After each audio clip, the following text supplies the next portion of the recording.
It is by His grace only that we are able to obtain the nourishment required for our own existence.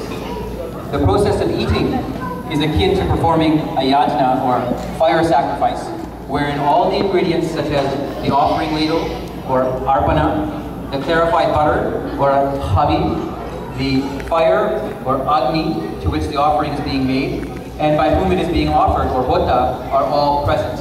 Indeed, all of these are Brahman, and all ultimately merge into the same supreme being, Brahman.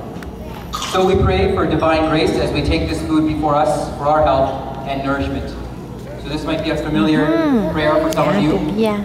Om Brahmarpanam Brahmahavir Brahmagnu Brahmanahutam Brahmahevatena Gantavyam Brahma Karma Samahadina. So we'll finish with another mantra followed by its English translation.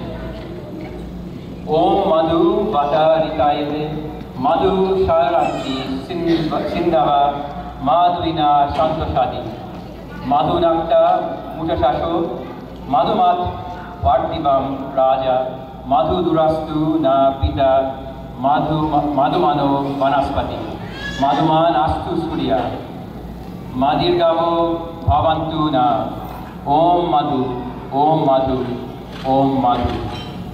May the seasons be filled with sweet air. May the oceans secrete sweet honey. May the grains nourishing us be sweet. May our nights be pleasant.